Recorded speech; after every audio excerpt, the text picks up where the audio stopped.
In no mood to find another I might not contain 너 맘아서見つけに行くだけよ Right now, baby I don't care about the other summer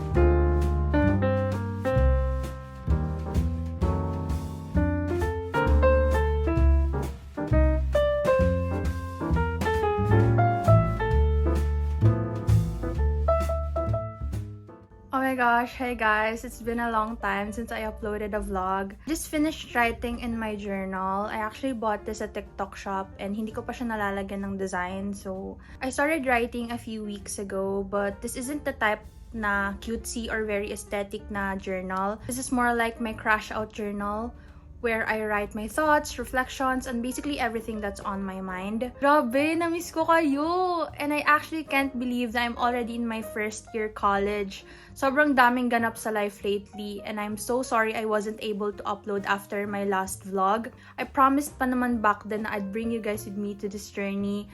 Kaso hindi ko naman siya natuloy, so hopefully this time magtuloy-tuloy na yung pag-upload ko. Hindi man maging active, but at least makakapag-upload ako. I really want this to become my personal diary, something that keeps all the memories I'll be creating this college. So fingers crossed. So yes, college na ako, but the thing is, I didn't pursue engineering. I'm no longer studying at TIP. I'm currently taking BSIHM, HACLO at Olfo Antipolo, and actually midterms na namin right now. May online class lang kami kanina, and then this week meron kaming long quiz sa isa kong major, so most likely tomorrow, magre-review lang ako buong araw. Anyway, my agenda for today is to finish doing my research project kasi nag-message na yung prof namin saying na need na namin siya ipasa on or before September 20. Hindi ko pa siya tapos. So, yun muna yung gagawin ko today. Grabe, naninibago ulit ako sa pagbablog kasi syempre, isang taon talaga akong nawala sa YouTube. Anyway, gusto niyo ba ng update sa libro ko? Ito na sila guys, ganyan na sila karami. Meron pa dito, hanggang baba. And then, meron pa atang isa dito, ayan. Hindi na kasi kasya, kaya nandiyan na siya sa likod. Sobrang gulo niya, pero ganyan na sila karami. Hi guys, life update. So, ayun. Tinamad na ako. Miga na ako. Wala naman ako nasimulan. Nanonood akong Teen Titans Go.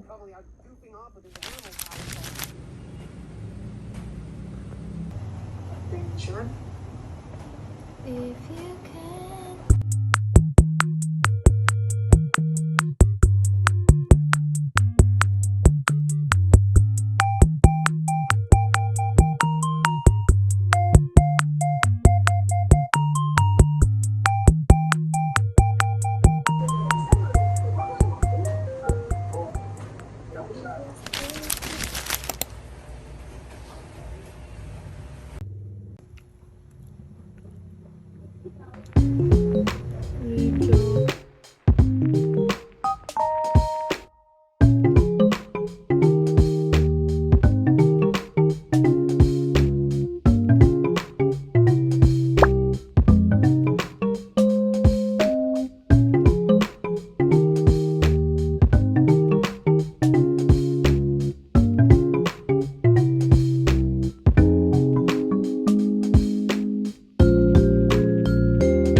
So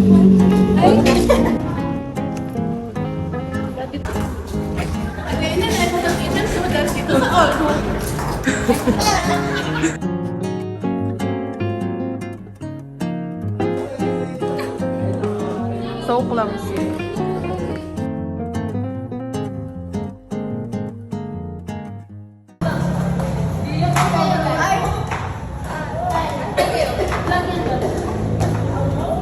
Tayo'y sumayaw, apoy ng tagumpay, tigtig ng puso, taas noo, sabay-sabay.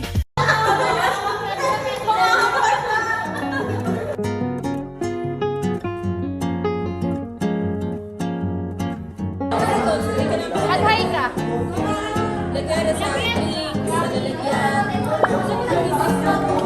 Dito ka. Sunod ka.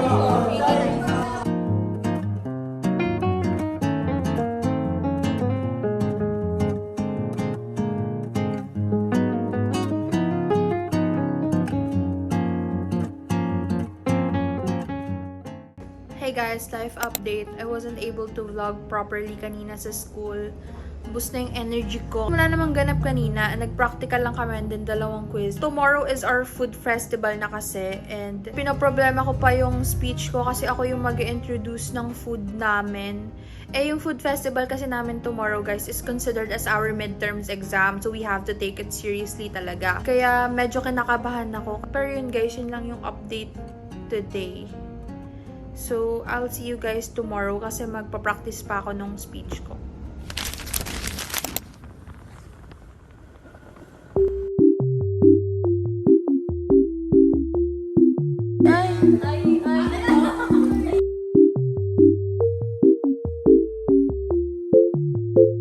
What the dog doing?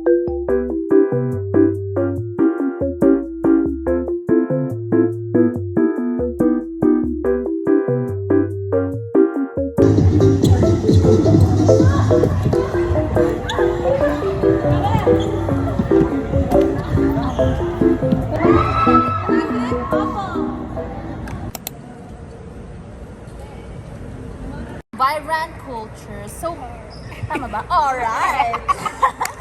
Na hindi nakakasawa. Sarap!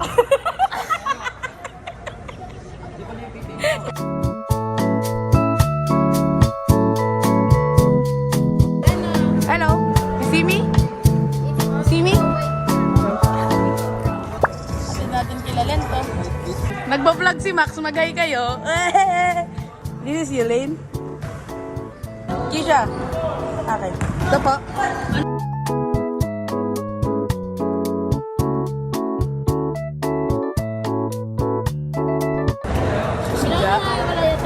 Siya si Maxi B. Yeah!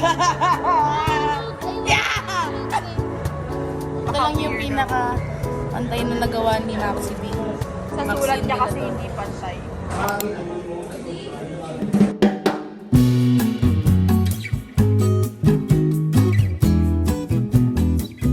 Hi guys! Ganap kami ng inulit sa akin. Oo, kasi di marinig sa labas. Kasi bawal po ano. Medyo maingay na lang. Round yun. Round ba yun? Base. Base. Sorry. Sabi mo close. Ang lupit.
Kusina. Kain! Alright! Simple, ngunit laging patok. Iyahain namin sa inyo ang banana.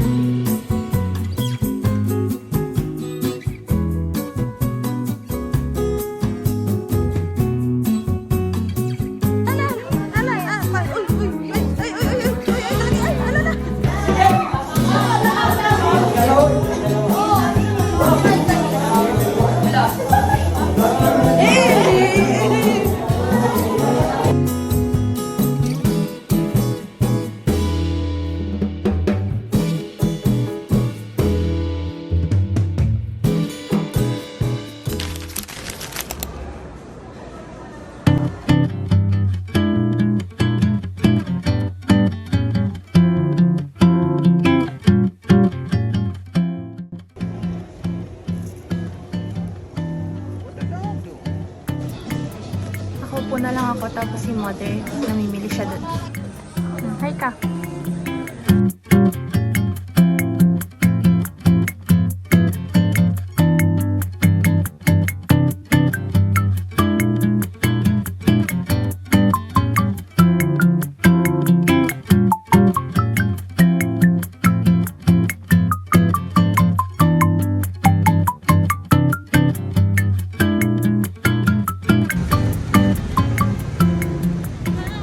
Welcome to our vlog!